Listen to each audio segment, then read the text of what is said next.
नमस्कार, स्वागत है आप सभी का डीडी न्यूज के इस खास बुलेटिन एक्सप्रेस 100 में, जहां हम आपके लिए लेकर आते हैं राजनीति, मनोरंजन, देश दुनिया, खेल और व्यापार जगत से जुड़ी सभी बड़ी खबरों को बिल्कुल एक्सप्रेस यानी फटाफट अंदाज में। मैं हूं शहला निगार। चलिए खबरों को देख लेते हैं तेज रफ्तार के साथ। लोकसभा चुनाव को लेकर चुनाव प्रचार अभियान चरम पर है। प्रधानमंत्री नरेंद्र मोदी की उत्तर प्रदेश के सहारनपुर में हुई जनसभा। प्रधानमंत्री नरेंद्र मोदी ने सहारनपुर में जनसभा को संबोधित करते हुए कहा कि 2024 का चुनाव सिर्फ सरकार बनाने का चुनाव नहीं है, बल्कि ये चुनाव विकसित भारत बनाने के लिए। इसके बाद प्रधानमंत्री नरेंद्र मोदी राजस्थान के अजमेर में भी एक रैली को संबोधित करेंगे। वहीं प्रधानमंत्री शाम को भाजपा उम्मीदवार अतुल गर्ग के समर्थन में गाजियाबाद में एक रोड शो भी करेंगे। कांग्रेस की पूर्व अध्यक्ष सोनिया गांधी आज प्रचार की कमान संभालेगी। सोनिया गांधी जयपुर में चुनावी जनसभा को संबोधित करेंगी। इसमें कांग्रेस के राष्ट्रीय अध्यक्ष मल्लिकार्जुन खड़गे भी मौजूद रहेंगे। लोकसभा चुनाव को लेकर दक्षिण भारत के राज्यों में भी चुनावी घमासान तेज है। भाजपा अध्यक्ष जेपी नड्डा आज केरल के कोझिकोड में रोड शो करेंगे। लोकसभा चुनाव को लेकर भाजपा के वरिष्ठ नेता राजनाथ सिंह आज मध्य प्रदेश में कई चुनावी रैली को संबोधित करेंगे। राजनाथ सिंह की पहली जनसभा सिंगरौली जिले में होगी। इसके बाद वो सीधी में 2 जनसभा को संबोधित करेंगे। मध्य प्रदेश में 4 चरणों में चुनाव होंगे। वहीं लोकसभा चुनाव को लेकर दक्षिण भारत के राज्यों में भी चुनावी घमासान तेज है। इसी कड़ी में कांग्रेस पार्टी आज तेलंगाना में कल्याण गारंटी की घोषणा करेगी। इसमें कांग्रेस अध्यक्ष मल्लिकार्जुन खड़गे और राहुल गांधी भी मौजूद रहेंगे। भारतीय कम्युनिस्ट पार्टी आज 2024 लोकसभा चुनाव के लिए अपना घोषणा पत्र जारी करेगी। सीपीआई महासचिव डी राजा और अन्य वरिष्ठ नेताओं की मौजूदगी में घोषणा पत्र जारी किया जाएगा। भारतीय जनता पार्टी आज अपना 45वां स्थापना दिवस मना रही है। पार्टी आज देश भर में बूथ स्तर से लेकर राष्ट्रीय स्तर तक विपक्षी दलों के नेताओं को पार्टी में शामिल कराकर एक नया रिकॉर्ड बनाने की भी तैयारी कर रही है। भाजपा के स्थापना दिवस के मौके पर भाजपा के राष्ट्रीय अध्यक्ष जेपी नड्डा ने भाजपा मुख्यालय में पार्टी के झंडा फहराया। प्रधानमंत्री नरेंद्र मोदी ने भारतीय जनता पार्टी के स्थापना दिवस पर पार्टी के सभी कार्यकर्ताओं को बधाई दी है। उन्होंने सोशल मीडिया एक्स पर संदेश में कहा है कि भाजपा देश को भ्रष्टाचार, भाई भतीजावाद, जातिवाद, सांप्रदायिकता और वोट बैंक की राजनीति से मुक्त करने के लिए संकल्पबद्ध है। केंद्रीय गृह मंत्री और वरिष्ठ नेता अमित शाह ने भी सभी कार्यकर्ताओं को भाजपा के स्थापना दिवस की शुभकामनाएं दी। उन्होंने कहा कि आज पीएम मोदी के नेतृत्व में भाजपा गरीब कल्याण, सांस्कृतिक विरासतों के पुनर्निर्माण और महिलाओं के सम्मान का पर्याय बनकर विकसित भारत के निर्माण में सहयोग दे रही है। केंद्रीय मंत्री और भाजपा नेता अर्जुन राम मेघवाल ने कांग्रेस के घोषणा पत्र पर हमला बोलते हुए कहा है कि कांग्रेस सिर्फ घोषणा कर सकती है, उन्हें पूरा कर नहीं सकते क्योंकि वो शासन में नहीं आ रहे। भाजपा में अन्य दलों के नेताओं के आने का सिलसिला लगातार जारी है। उत्तर प्रदेश में आज कई नेताओं ने भाजपा का दामन थामा। उत्तर प्रदेश के उप मुख्यमंत्री ब्रजेश पाठक की मौजूदगी में भाजपा की सदस्यता ग्रहण। दिल्ली में भाजपा आज से मोदी की ट्रांसफॉर्मिंग भारत अभियान शुरू करेगी। दिल्ली भाजपा प्रदेश अध्यक्ष वीरेंद्र सचदेवा अभियान की शुरुआत करेंगे। यह अभियान पिछले 10 वर्षों में केंद्र सरकार की उपलब्धियों की जानकारी देगा। इसमें अनुच्छेद 370 को हटाने सहित राम मंदिर के निर्माण और महिलाओं को सशक्त बनाने के लिए की गई पहल की जानकारी शामिल होगी। कांग्रेस पार्टी ने उत्तराखंड के लिए स्टार प्रचारकों की सूची जारी कर दी है। इसमें 40 नेताओं के नामों को सूची में शामिल किया गया है। ये स्टार प्रचारक उत्तराखंड की 5 लोकसभा सीट अल्मोड़ा, गढ़वाल, नैनीताल, उधम सिंह नगर, हरिद्वार और टिहरी गढ़वाल सीट पर कांग्रेस प्रत्याशी के पक्ष में प्रचार करेंगे। लोकसभा चुनाव के लिए कांग्रेस ने उम्मीदवारों की एक और लिस्ट जारी कर दी है। इस लिस्ट में गोवा, मध्य प्रदेश और दादर की 6 सीटों पर उम्मीदवारों के नामों का ऐलान किया गया। निर्वाचन आयोग ने सोशल मीडिया प्लेटफॉर्म व्हाट्सएप पर प्रसारित हो रहे उस संदेश को गलत बताया है जिसमें 15 लाख ईवीएम गायब होने का दावा किया गया है। एक पोस्ट में निर्वाचन आयोग ने कहा कि ये दावा भ्रामक है। ईसीआई ने कहा कि विश्वसनीय सूचना के लिए आयोग की आधिकारिक वेबसाइट को देखें। दिल्ली एक्साइज पॉलिसी मामले में आप नेता और दिल्ली के पूर्व उप मुख्यमंत्री मनीष सिसोदिया की न्यायिक हिरासत 18 अप्रैल तक बढ़ी। पश्चिम बंगाल में एक बार फिर केंद्रीय जांच एजेंसी पर हमला हुआ है। इस बार एनआईए यानी राष्ट्रीय जांच एजेंसी की टीम पर हमला हुआ है। पूर्वी मेदिनीपुर के भूपतिनगर में दिसंबर 2022 के धमाके की जांच के सिलसिले में एनआईए की टीम पहुंची थी।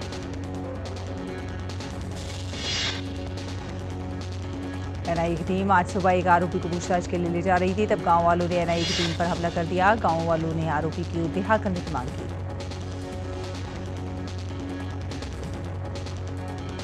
दिल्ली में सीबीआई ने बच्चों की तस्करी यानी अवैध व्यापार से जुड़े मामले में आज कई जगहों पर अचानक छापा मारा। केशवपुरम में सीबीआई की टीम ने 3 नवजात बच्चों को बरामद किया। 2 महिलाओं समेत करीब 5 लोगों को हिरासत में लिया गया। छत्तीसगढ़ के बीजापुर में सुरक्षा बलों और नक्सलियों के बीच हुई मुठभेड़ में 3 नक्सलियों के मारे जाने की सूचना है। बीजापुर में सुरक्षा बलों और नक्सलियों के बीच हुई मुठभेड़ में 25 लाख का इनामी नक्सली कमांडर सागर भी मारा गया। घटनास्थल से सुरक्षा बलों ने एक एलएमजी और एक AK-47 समेत कई अन्य हथियार बरामद किए। तेलंगाना छत्तीसगढ़ सीमा पर पुजारी कांकेर और कलीगुजा के जंगलों में ऑपरेशन अभी भी जारी है। आरजेडी के अध्यक्ष और बिहार के पूर्व मुख्यमंत्री लालू प्रसाद यादव को चुनाव से पहले बड़ा झटका लगा है। मध्य प्रदेश में ग्वालियर की एमपी एमएलए कोर्ट ने उनके खिलाफ स्थायी गिरफ्तारी वारंट जारी किया। ये मामला साल 1995 से 97 के बीच का है। उत्तर प्रदेश के महोबा स्थित आर्म्स स्टोर संचालक राजकुमार शर्मा ने हथियार बिक्री का फर्जीवाड़ा किया था। पुलिस द्वारा कोर्ट में पेश चार्जशीट में 23 आरोपी बनाए गए, जिसमें लालू यादव का नाम भी शामिल है। झारखंड में बीजेपी नेता सीता सोरेन ने दुर्गा सोरेन की मृत्यु की जांच की मांग की है। कहा है कि उनकी मौत संदेहास्पद स्थिति में हुई। भाजपा नेता शहनवाज हुसैन ने कहा कि मुकेश सहनी अगर महागठबंधन में शामिल हुए हैं तो ये उनकी महाभूल होगी। दोनों के मतदाता हैं, उनके एक दूसरे पर विश्वास नहीं है। आरजेडी के अध्यक्ष और बिहार के पूर्व मुख्यमंत्री लालू प्रसाद यादव को चुनाव से पहले बड़ा झटका लगाया है। मध्य प्रदेश में ग्वालियर के एमपी एमएलए कोर्ट ने उनके खिलाफ स्थायी गिरफ्तारी वारंट जारी किया है। ये मामला 1995 से 1997 का है। उत्तर प्रदेश के महोबा स्थित आर्म्स स्टोर के संचालक राजकुमार शर्मा ने हथियार बिक्री का फर्जीवाड़ा किया था। पुलिस द्वारा कोर्ट में चार्जशीट में 23 आरोपी बनाए गए, जिसमें लालू यादव का नाम भी शामिल है। रायपुर में स्थित बिजली कंपनी CESPDCL के मुख्य गोदाम में आग लग गई। घटना में बिजली कंपनी को 400 करोड़ रुपए से ज्यादा का नुकसान हुआ। कड़ी मशक्कत के बाद शनिवार देर रात दमकल की 30 से 40 गाड़ियों की मदद से आग पर काबू पाया गया। मध्य प्रदेश के सिवनी में पुलिस की बस और कार के बीच भिड़ंत हो गई। हादसे में 3 लोगों की मौत हो गई और कई घायल हो गए। घायलों को अस्पताल में भर्ती कराया गया। मौसम विभाग ने पूर्वी और प्रायद्वीपीय क्षेत्र के लिए आज और कल लू चलने की संभावना व्यक्त की है। ओडिशा, पश्चिम बंगाल, झारखंड, महाराष्ट्र, कर्नाटक, आंध्र प्रदेश, पुडुचेरी और तेलंगाना में आज लू चलने का अनुमान है। तिरुचिरापल्ली अंतर्राष्ट्रीय हवाई अड्डे के सीमा शुल्क अधिकारियों ने 1.421 किलोग्राम वजन का सोना बरामद किया है, जिसकी कीमत 99.18 लाख रुपए बताई जा रही है। यात्री को गिरफ्तार कर लिया गया और आगे की जांच जारी है। ग्रेटर नोएडा के सूरजपुर इलाके में एल्यूमिनियम के पास बनाने वाली एक कंपनी में आग लग गई। दमकल की गाड़ियां मौके पर पहुंचकर आग पर काबू पाया। हादसे में किसी के हताहत होने की सूचना नहीं है। श्री राम जन्मभूमि तीर्थ क्षेत्र के महासचिव चंपत राय ने कहा है कि रामनवमी पर एक दिन में 7 लाइनों में दर्शन कराए जाएंगे। कोई श्रद्धालु दर्शन से वंचित न हो, इसकी पूरी व्यवस्था होगी। भारतीय रिजर्व बैंक ने IDFC फर्स्ट बैंक पर 1 करोड़ रुपए और LIC हाउसिंग फाइनेंस पर 49.70 लाख रुपए का जुर्माना लगाया। RBI ने अपने बयान में कहा है कि उसने प्राइवेट सेक्टर के IDFC फर्स्ट बैंक पर जुर्माना 2016 और 2017 में एक सरकारी कंपनी को इंफ्रास्ट्रक्चर लोन देने के मामले में लगाया है। इसमें loans and advances, statutory and other restrictions पर केंद्रीय बैंक के निर्देशों का पालन नहीं किया गया। RBI ने 4 NBFC, कुंडल मोटर फाइनेंस, नित्या फाइनेंस, भाटिया हायर परचेस और Jeevan Jyoti deposit and advances का सर्टिफिकेट ऑफ रजिस्ट्रेशन भी रद्द किया। दूरसंचार सचिव नीरज मित्तल ने भारतीय प्रौद्योगिकी संस्थान मद्रास में एक कार्यशाला के दौरान 5G प्रयोगशालाओं के लिए प्रायोगिक लाइसेंस मॉड्यूल की शुरुआत। एक आधिकारिक बयान में कहा गया है कि मित्तल ने वीडियो कॉन्फ्रेंस के जरिए कुल 100 5G का प्रयोगशालाओं के लिए लाइसेंस के लिए मॉड्यूल पेश किए। एयर इंडिया ने 31 मार्च को समाप्त वित्त वर्ष में 3,800 से अधिक चालक दल के सदस्यों सहित 5,700 से अधिक कर्मचारियों को नियुक्त किया। शिक्षा प्रौद्योगिकी फर्म और बायजू ब्रांड का स्वामित्व रखने वाली कंपनी थिंक एंड लर्न को एक आपातकालीन मध्यस्थ अदालत ने आकाश एजुकेशन में करीब 6% हिस्सेदारी नहीं बेचने के लिए कहा। यूनाइटेड ब्रूअरीज लिमिटेड को महाराष्ट्र राज्य माल एवं सेवा कर विभाग से 263.70 करोड़ रुपए से अधिक की कर मांग आई, जिसमें ब्याज और जुर्माना भी शामिल। अंबर इंटरप्राइजेस की इकाई एटी रेलवे ने दक्षिण कोरिया की रेल उपकरण निर्माता यूजिन मशीनरी लिमिटेड के साथ एक संयुक्त उद्यम शुरू किया। अंबर इंटरप्राइजेस इंडिया लिमिटेड ने कहा कि उसके पूर्ण स्वामित्व वाली अनुषंगी सिडवाल रेफ्रिजरेशन इंडस्ट्रीज की इकाई एटी रेलवे संयुक्त उद्यम के तहत भारतीय ट्रेनों के लिए कई तरह के उत्पादों का निर्माण और विकास करेगी।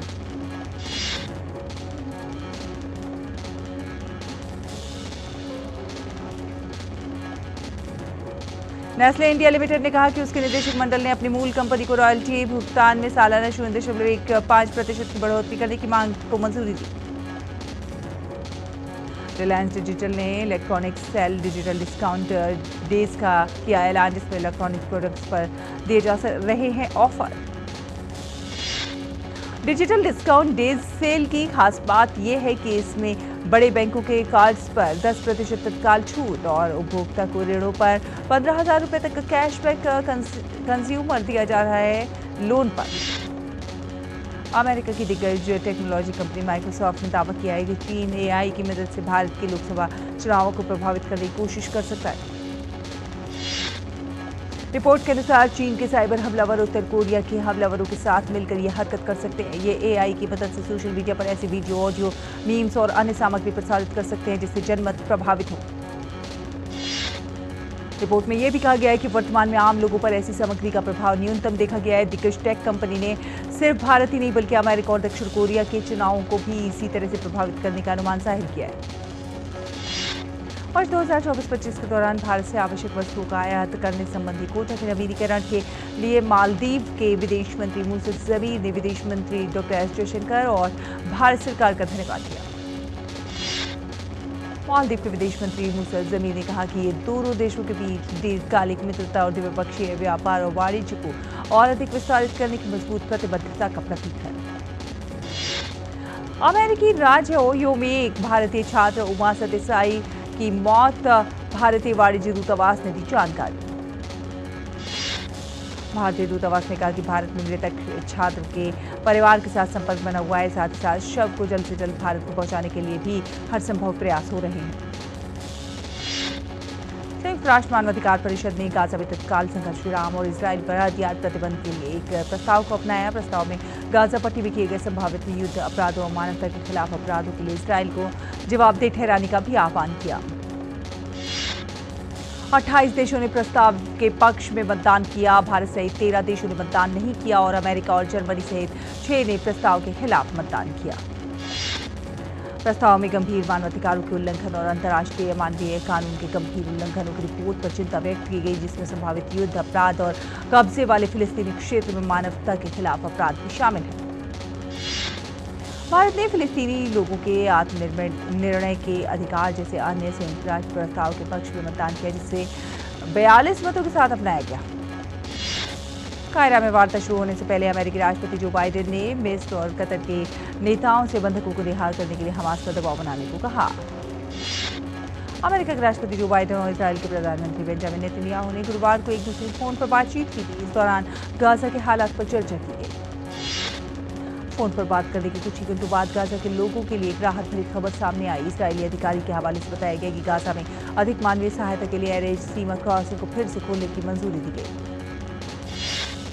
आइसलैंड की प्रधानमंत्री कैथरीन जैकब्स डॉटर ने एक वीडियो संदेश में अपना इस्तीफा देने की घोषणा की। उन्होंने कहा है कि वो अब राष्ट्रपति पद के लिए चुनाव लड़ेंगे। आइसलैंड अपने राष्ट्राध्यक्ष को चुनने के लिए 1 जून को मतदान करेगा। हालांकि अभी यह स्पष्ट नहीं हो सका है कि प्रधानमंत्री के रूप में जैकब्स डॉटर का उत्तराधिकारी कौन होगा। अमेरिका के न्यूयॉर्क शहर, फिलाडेल्फिया और वाशिंगटन डीसी के कुछ हिस्सों में आज भूकंप के झटके महसूस किए गए। भूकंप की तीव्रता 4.8 मापी गई। किसी के भी घायल होने या किसी प्रकार की क्षति होने की जानकारी नहीं। भूकंप के लगभग 6 झटके महसूस किए गए। भूकंप 50 वर्षों में पूर्वोत्तर में तीसरा सबसे शक्तिशाली भूकंप। रूसी उराल्स पर्वतीय क्षेत्र ओर्स्क में एक बांध के टूटने से हजारों घरों पर संकट गहराया। आपातकालीन मंत्रालय ने आरेनबर्ग क्षेत्र में घोषित किया आपातकाल की स्थिति। आपातकालीन मंत्रालय की ओर से बताया गया है कि ओर्स्क के उपनगरीय इलाके के 4000 घर बांध टूटने के कारण जलमग्न हो सकते हैं। भारत के युवा निशानेबाज मनु भाकर ने देश में खेलों के विकास और खिलाड़ियों को प्रोत्साहन देने को लेकर प्रधानमंत्री नरेंद्र मोदी का आभार जताया। मनु भाकर ने एक्स पर अपने संदेश में लिखा कि प्रधानमंत्री के सपोर्ट की वजह से खिलाड़ियों की लगन और मेहनत निखर कर सामने आती है। उन्होंने भारत में खेल के क्षेत्र में अनंत संभावनाओं से भरे उज्जवल भविष्य की भी उम्मीद जताई। भारतीय पुरुष हॉकी टीम ऑस्ट्रेलिया के साथ 5 मैच की टेस्ट सीरीज खेलने के लिए तैयार है। सीरीज का पहला मैच आज पर्थ में खेला जाएगा। 2024 पेरिस ओलंपिक के लिए अपनी तैयारियों का आकलन करने के लिहाज से ये सीरीज दोनों टीमों के लिए बेहद अहम है। भारत FIH विश्व रैंकिंग में फिलहाल 4थे स्थान पर है, जबकि ऑस्ट्रेलिया 5वें पायदान पर। इंडियन प्रीमियर लीग में आज राजस्थान रॉयल्स और रॉयल चैलेंजर्स बेंगलुरु की टीम आमने सामने होंगी। ये मुकाबला जयपुर में होगा। मौजूदा सीजन में राजस्थान रॉयल्स का सफर शानदार रहा है। इस टीम ने अब तक खेले गए अपने तीनों मैचों में जीत हासिल की है। दूसरी ओर RCB ने अब तक 4 मैच खेले हैं, जिसमें से सिर्फ 1 में जीत मिली। IPL में शुक्रवार को खेला गया मैच सनराइजर्स हैदराबाद के नाम रहा। SRH ने चेन्नई सुपर किंग्स को 6 विकेट से हरा दिया। शुक्रवार को खेले गए मैच में चेन्नई ने पहले बल्लेबाजी करते हुए 5 विकेट पर 165 रन बनाए थे। जवाब में हैदराबाद ने 16 गेंद शेष रहते हुए 4 विकेट खोकर लक्ष्य को हासिल कर लिया। हैदराबाद के लिए एडन मार्करम ने अर्धशतकीय पारी खेली। सूर्य कुमार यादव आज मुंबई इंडियंस के दल के साथ जुड़ गए। सूर्य कुमार यादव टखने की चोट से उबर रहे हैं और उन्होंने इस साल IPL में एक भी मैच नहीं खेला। फिर कैंडिडेट 2024 टेस्ट टूर्नामेंट में भारत के युवा शतरंज खिलाड़ियों का शानदार प्रदर्शन देखने को मिल रहा है। प्रतियोगिता के दूसरे राउंड में डी गुकेश ने अपने हमवतन प्रतिद्वंदी R प्रज्ञानंदा को हराकर अगले दौर में प्रवेश किया। दोनों खिलाड़ियों के बीच दूसरे दौर के मैच में कड़ी टक्कर देखने को मिली। हालांकि डी गुकेश ने मैच को 1-0 से अपने नाम कर लिया। वहीं फिर कैंडिडेट 2024 में ही खेले गए एक अन्य मैच में भारत के संतोष गुजराती विदित ने दुनिया के तीसरे नंबर के खिलाड़ी अमेरिका के हिकारू नाकामुरा को 1-0 से हराने में सफलता पाई। भारत के युकी भांबरी और उनके फैन जोड़ीदार अल्बानो ओलिवेटी को मार्केश ओपन के सेमीफाइनल में हार का मुंह देखना पड़ा। प्रतियोगिता के पुरुष युगल वर्ग में भारतीय फ्रेंच जोड़ी को ऑस्ट्रेलियाई जोड़ी ने 7-5, 3-6, 10-7 के अंतर से हराया। भारत की अनुपमा उपाध्याय आज Kazakhstan international challenger badminton tournament के फाइनल में उतरेंगी। खिताबी मैच में अनुपमा के सामना हमवतन खिलाड़ी ईशा रानी बरुआ से होगा। दक्षिण अफ्रीका के फुटबॉलर ल्यूक फ्लूअर्स की कार हाईजैकिंग के दौरान गोली मारकर हत्या कर दी गई। पुलिस के मुताबिक ये वारदात एक पेट्रोल स्टेशन पर हुई।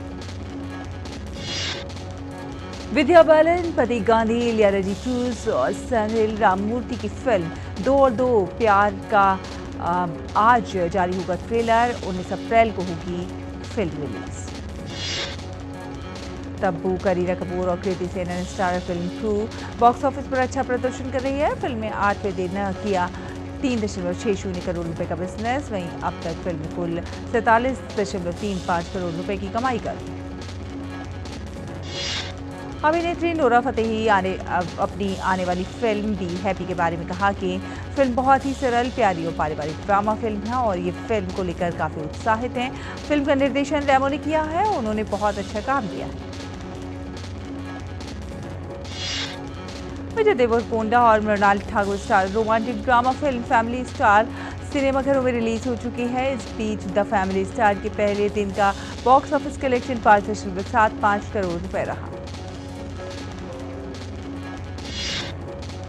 Prabhas, Deepika Padukone, Amitabh Bachchan starrer upcoming film कल्कि 2898 एडी 9 मई को होगी रिलीज से पहले मेकर्स फिल्म का एक एनिमेटेड वर्जन लाएंगे, जिसे OTT पर किया जाएगा रिलीज। सोनू सूद इन दिनों अपनी आने वाली फिल्म फतेह के प्रमोशन में बिजी हैं। इस बीच सोनू सूद ने एक्स पर एक सेशन चलाया, जिसमें उन्होंने अपने चाहने वालों के कई सवालों के खुलकर जवाब दिए और कहा कि राजनेताओं के भरोसे मत रहिए, आम लोगों को भी जिंदगियां बदलने की जिम्मेदारी लेनी चाहिए। अक्षय कुमार और टाइगर श्रॉफ की फिल्म बड़े मियां छोटे मियां सिनेमाघरों में धूम मचाने के लिए तैयार है। फिल्म की रिलीज को सिर्फ 4 दिन शेष 6 अप्रैल से शुरू हो रही है। फिल्म की एडवांस बुकिंग केंद्रीय फिल्म प्रमाणन बोर्ड ने अजय देवगन की फिल्म मैदान को यूए श्रेणी में प्रमाणित किया। फिल्म का रन टाइम 181 मिनट का है। फिल्म 10 अप्रैल को रिलीज होगी। राजकुमार राव भी अब बायोपिक फिल्म श्रीकांत के साथ सामने आ रहे हैं, जिसमें वो एक इंस्पायरिंग रियल लाइफ कहानी दिखाएंगे, जिसकी पहली झलक देखने के साथ ही मेकर्स ने 10 मई 2024 को रिलीज डेट की घोषणा कर दी। सिद्धार्थ गरिमा की जोड़ी द्वारा निर्देशित पहली फिल्म दुकान सिनेमाघरों में रिलीज। जाने माने पटकथा, लेखक और गीतकार सिद्धार्थ गरिमा फिल्म दुकान के साथ कर रहे हैं अपने निर्देशन करियर की शुरुआत। करण जौहर द्वारा निर्मित फिल्म किल का टीजर हुआ जारी। फिल्म 5 जुलाई को होगी रिलीज। कुणाल खेमू की निर्देशित फिल्म मडगांव एक्सप्रेस ने बॉक्स ऑफिस पर 20 करोड़ रुपए का आंकड़ा पार कर लिया है। धीरे धीरे ये रफ्तार पकड़ रही है फिल्म। तो इसी के साथ एक्सप्रेस न्यूज में फिलहाल इतना ही। डीडी न्यूज पर खबरों का सफर लगातार जारी है। आप देखते रहिए डीडी न्यूज। नमस्कार।